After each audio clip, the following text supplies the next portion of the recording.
بسم اللہ الرحمن الرحیم الرحمن الرحیم والصلاة والسلام علی اشرف الانبیاء والمرسلین اما بعد۔ معزز سامعین، اس سے قبل ویڈیو کے اندر ہم خیار الشرط، خیار الوصف، خیار التعیین اور خیار الرؤیہ کو پڑھ چکے ہیں۔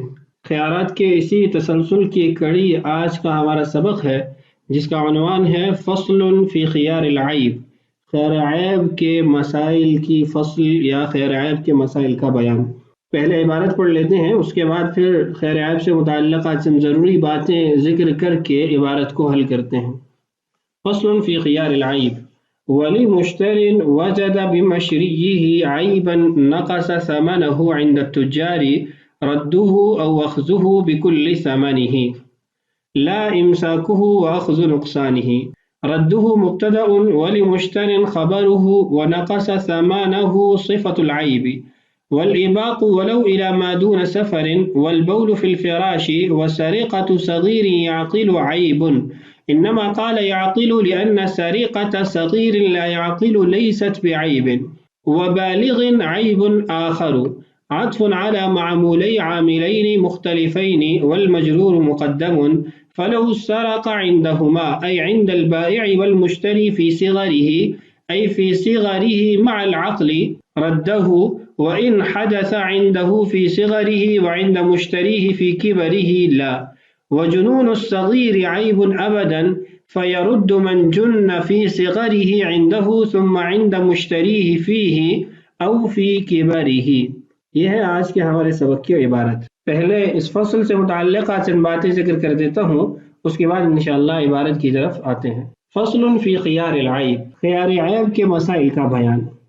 عیب لغت کے اندر کہتے ہیں ما یخلو عنہ اصل الفطرت السلیمۃ مما يعد به ناقصا، ایسا وصف یا ایسی چیز جس سے فطرت سلیمہ خالی ہوتی ہے، صاف ہوتی ہے، اور جب وہ فطرت سلیمہ کے ساتھ جڑتی ہے تو فطرت سلیمہ کے اندر کمی کر دیتی ہے، اس چیز کے اندر کمی کو پیدا کر دیتی ہے۔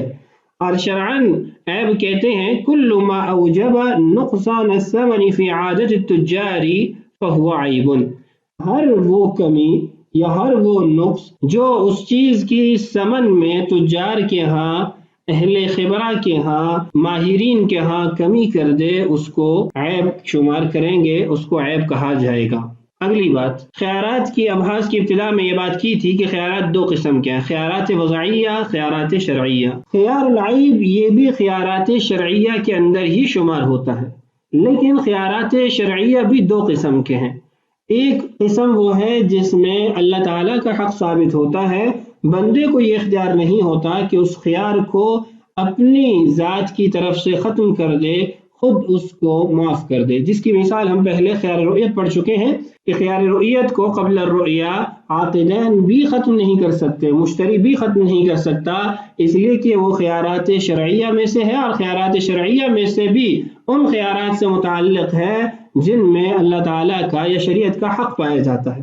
خیار عیب بھی خیارات شرعیہ میں سے ہے، لیکن خیار عیب کا تعلق بندے کے حق سے ہے، تو جب اس کا تعلق بندے کے حق سے ہے تو بندہ اپنے حق کو چھوڑ سکتا ہے، ختم کر سکتا ہے، اس خیار کے عیب کو استعمال میں اگر نہیں لاتا اس کو یہ حق حاصل ہے۔ تیسری چیز خیار عیب کی تعریف کیا ہے؟ تو خیار عیب کہتے ہیں حق یثبت للمشتری لرد المبیع بسبب عیب کان فی المبیع وقت الشراء ولم يطلع علیہ، ایسا حق جس کے ذریعے مشتری کو یہ اختیار ملتا ہے کہ وہ مبیع کو واپس کر دے، اور یہ اختیار عیب کے سبب کی وجہ سے ہوتا ہے، یعنی عیب کے پائے جانے کی وجہ سے ہوتا ہے، ایسا عیب جو خریدتے وقت مبیع میں موجود تھا اور مشتری کے علم میں نہیں تھا۔ یہ خیار عیب کی تعریف ہے۔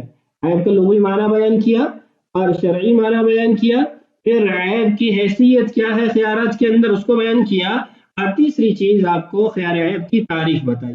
چوتھی چیز خیار عیب کا ثبوت۔ اللہ تعالیٰ کا ارشاد ہے یا ایھا الذین آمنوا لا تأکلوا اموالکم بینکم بالباطل الا ان تکون تجارۃ عن تراض منکم، مفہوم ہے اے ایمان والو آپس میں ایک دوسرے کا مال باطل طریقے سے ناجائز طریقے سے نہ کھایا کرو. ہاں تجارت جو باہمی رضامندی سے ہو اس کے ذریعے ایک دوسرے کا مال کھا سکتے ہیں. تو اس آیت سے کیا معلوم ہوا کہ جب رضامندی نہ پائی جائے تو بیع درست نہیں ہے. تو خیار عیب کے اندر بھی رضامندی ختم ہو جاتی ہے جب مشتری کو عیب کا علم ہوتا ہے. تو اس کی رضامندی میں جب خلل پیدا ہوتا ہے تو اس کو پھر اختیار دے دیا جاتا ہے کہ اگر آپ اسی عیب کے ساتھ راضی ہیں تو آپ اپنا یہ مبی رکھ لیں، اگر اس عیب کے ساتھ راضی نہیں ہیں تو آپ یہ عیب شدہ مبی جو ہے واپس کر دیں. ایسے ہی رسول اللہ صلی اللہ علیہ وسلم کا ارشاد ہے جس کو امام ابو داؤد رحمہ اللہ نے اپنی کتاب کے اندر ذکر کیا ہے. عن عائشہ رضی اللہ عنہا قالت، حضرت عائشہ رضی اللہ عنہ سے روایت ہے، فرماتی ہیں ان رجلا ابتاع غلاما، ایک شخص نے غلام خریدا، فاقام عنده ما شاء اللہ ان یقیم، جتنا اللہ تعالیٰ نے چاہا وہ اس کے پاس ٹھہرے، وہ اس کے پاس رہا. ثم وجد به عیبا، پھر اس کو اس غلام کے اندر عیب معلوم ہوا. فخاصمه الى النبی صلی اللہ علیہ وسلم، تو وہ رسول اللہ صلی اللہ علیہ وسلم کی بارگاہ اقدس کے اندر اس جھگڑے کو، اس کیس کو لے کر گیا. فردہ علیہ، آپ صلی اللہ علیہ وسلم نے اس غلام کو اصل مالک جو بائع تھا اس کے حوالے کیا، اس کو واپس کیا. فقال الرجل، تو آدمی نے کہا یا رسول اللہ قد استغل غلامی، اے اللہ کے رسول اس نے میرے غلام کے ذریعے کمائی کی ہے. فقال رسول اللہ صلی اللہ علیہ وسلم الخراج بالضمان، آپ صلی اللہ علیہ وسلم نے ارشاد فرمایا خراج یعنی منافع اس شخص کا حق ہے جو ضامن ہو. تو اس سے کیا معلوم ہوا کہ خیار عیب کی وجہ سے رسول اللہ صلی اللہ علیہ وسلم نے اس غلام کو واپس کیا. تو اس سے بھی خیار عیب کا ثبوت ملتا ہے، خیار عیب کی معتبر ہونے کی دلیل ملتی ہے. تو یہ چار باتیں ابتدائی طور پر آپ سے عرض کرنی ہیں. اب عبارت پڑھ کے جو مصنف رحمہ اللہ نے اس فصل میں 13 ابحاث اور ایک خاتمہ ذکر کیا ان کو سمجھنا شروع کرتے ہیں، ایک کے بعد دیگر انشاءاللہ تمام مباحث کو دیکھتے ہیں. سب سے پہلی بحث اس عبارت کے اندر یہ ہے کہ عیب کس کو کہتے ہیں اور اس کا حکم کیا ہے. تو عبارت دیکھیے، ولی مشترن، اور مشتری کو حق حاصل ہے، وجدہ جس نے پایا، بمشریہ ای بمبیعہ اپنے مبیع کے اندر، خریدی ہوئی چیز کے اندر، عیباً عیب. کیسا عیب؟ نقص ثمنہ عند التجاری، ایسا عیب جو تجار کے ہاں قیمت میں کمی پیدا کر دیتا ہے. ردہ او اخذہ بکل ثمنہ، دو اختیارات اس کو دیے جائیں گے، چونکہ خیر عیب بندے کا حق ہے، اس کی رضامندی کا نہ پایا جانا ممکن ہے، تو اس لیے اس کو دو حق دیے گئے، ردہ واپس کر دو، او اخذہ بکل ثمنہ یا پھر مکمل ثمن قیمت کے بدلے میں اس کو اپنے پاس رکھو. درمیانہ راستہ اس صورت کے اندر اس کو نہیں دیا جائے گا. آگے کچھ صورتیں آ رہی ہیں جس کے اندر اس کو نقصان کا ضمان مل جاتا ہے. لا امساکہ واخذ نقصانہ، یہ نہیں ہو سکتا کہ آپ اس سے کہیں کہ مبی اپنے پاس رکھو اور اس کے بدلے میں نقصان لے لو. مثال کے طور پر آپ نے 50,000 کا لیپ ٹاپ خریدا، بعد میں پتہ چلا کہ اس کا تو اسپیکر ہی خراب ہے. اب اسپیکر خراب ہونے والا لیپ ٹاپ اسی قسم کا، اسی نوعیت کا، وہ 45,000 کا مثلا ملتا ہے. تو ایسا نہیں ہو سکتا کہ کہا جائے کہ 5,000 روپے نقصان بھی لے لو اور یہ لیپ ٹاپ لے لو. یا تو مکمل طور پر ثمن کے ساتھ یہ لیپ ٹاپ اپنے پاس رکھے یا پھر بائیں کو واپس کرے. دو ہی صورتیں ہیں. ردہ مبتدا ولمشتر خبرہ، کہہ رہے ردہ او اخذہ بکل ثمنہ، یہ سارا جملہ مبتدا بن جائے گا، مبتدا مؤخر. ولمشتر خبرہ، اور لمشتر جہاں سے اس فصل کی ابتدا ہوئی یہ اس کی خبر مقدم ہوگی. ونقص ثمنہ صفۃ العیب، اور یہ جو عبارت میں کہا کہ بمشریہ عیبا، نقص ثمنہ تو عیبا موصوف ہے، نقص ثمنہ عند التجار یہ اس کی صفت بن جائے گی. یہ تھی عبارت کے اندر پہلی بحث. اس کے بعد مصنف رحمہ اللہ نے عیوب کو بیان کرنا شروع کیا ہے. اس کی مختلف اقسام ہیں. عبارت پڑھتے ہیں اور اسی کے اندر ان تقسیمات کو سمجھتے ہیں. والعباق، اور غلام کا بھاگ جانا.